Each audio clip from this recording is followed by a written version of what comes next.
What's up, everybody? This is DIB Sports. I'm going to do my top 5 quarterbacks for 2017 NFL season. Hopefully, they're all healthy because if preseason happens and someone gets hurt, this list may change. But just for now, we'll talk about my list of my top 5 quarterbacks. But first, I'm going to do my honorable mentions.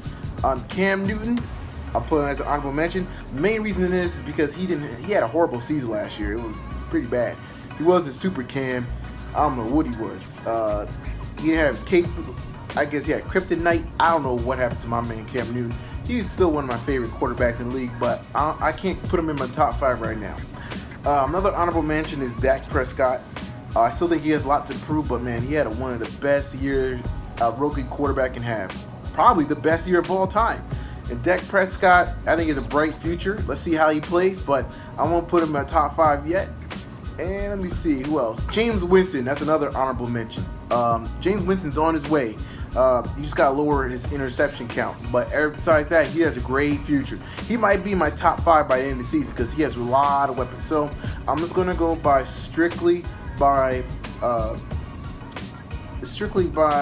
performance of last year. So number 5, I put Matt Ryan.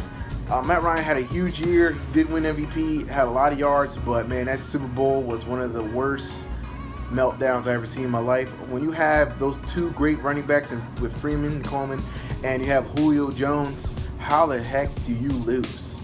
That was bad. I'm sorry. If it was Brady, he probably would have spanked the. He would have spanked everybody with those weapons, man. Because Tom Brady don't have that much. He had Gronk, but then Gronk got hurt. But as I digress, I put Matt Ryan at number 5 just because just the way he didn't finish the deal. And he had a fantastic year. I put number 4, I put Drew Brees because he's still continuing to throw 5,000 yards. Well, if the Saints can give him a defense, man, this team could be a top 3 team in the NFC. Maybe because his contract is so large, they can't buy anybody. Like, that's what happens. Every time a quarterback gets a major contract, the defense suffers. Look at Tony Romo. Their defense suffered. Look at the Baltimore Ravens. When they signed Joe Flacco, their defense suffered. That's why Brady is very cerebral with his contracts. He gets the money up front, but he gets paid like barely $1 million a year during the year because he want to give money to other positions. But anyway, I put Drew Brees at number 4 because he's still dropping dimes, and 5,000 yards, and he's in his upper 30s. That's pretty good to me. So I'm gonna give him the nod. At number 3, I'm putting Big Ben Roethlisberger. This guy's probably, in my lifetime, the toughest quarterback to ever play the game. I say tough. People say Brett Favre because he played almost 300 games straight. But the thing is, Brett Favre was hurt in some of those games, and he hurt his team more than help his team when he was hurt. So, I mean, I still think that record's overrated, but I can make a whole other video about that. But anyway, but Big Ben, man, this guy was tough. He got a motorcycle accident, and in that same year, he won the Super Bowl. Guy was incredible. Went to 3 Super Bowls, won 2. Still could toss the ball, and he's great when it comes to when he improvises. He's hard to sack. He can still launch it, and he has Antonio Brown to throw it to, so he's still efficient. He always contemplate retirement, and I have a feeling that Big Ben Roethlisberger may retire after this year. He always contemplates retirement. I think it's because of his health, and he gets hurt a lot. But this guy can play, and I put him in my top 3.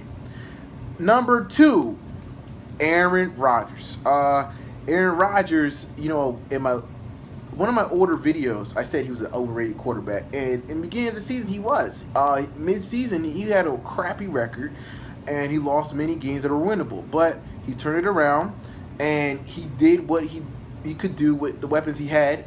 And at some of the season, he didn't have Jordy Nelson, and he carried the Packers all the way to the NFC Championship. He's very consistent. He takes his team at least to the NFC Championship the last couple of years. Just falls short a little bit, but the guy can throw the ball. He's incredible. He can scramble. He can throw the ball at any part of the field. He's very cerebral. He pays attention to detail. And especially in that Dallas game, he kicked a lot of tail with when there was too many men in the field. He hurried up and got penalties, which put him advances his team closer to the end zone. I mean, he was smart, man. He's a great quarterback, great arm. He just needs a defense. He needs a better defense and maybe a couple more weapons. And I think he needs a running back because he needs help. So I put him at number 2. And the number one quarterback in the NFL. Who else? Tom Brady. Tom Brady, man, the guy is like a. I don't know what he takes. I don't know what fountain of youth he drinks, but the guy just seems like he's always healthy. He doesn't look. He didn't look like Peyton Manning from a couple years ago. Peyton Manning looked like a 4-year-old quarterback. Like he looked beat up, old, and he could barely throw the ball. Tom Brady still got it. He was really shaky in the Super Bowl at first. He was terrible in the beginning, but man, this guy has a strong mental toughness and able to take his team back in that game, went to overtime and just drove his team all the way to the finish line. Tom Brady's a great player. 5 championships, 7 Super Bowl appearances. What can you say? You can't hate on this man. This guy is simply the best. So my list is Matt Ryan, Drew Brees, Big Ben Roethlisberger, Aaron Rodgers, and number 1's Tom Brady. It's unless he gets hurt, no one's gonna take his title. What do you think? Who do you think is the best quarterback in the NFL? Hit subscribe, comment below.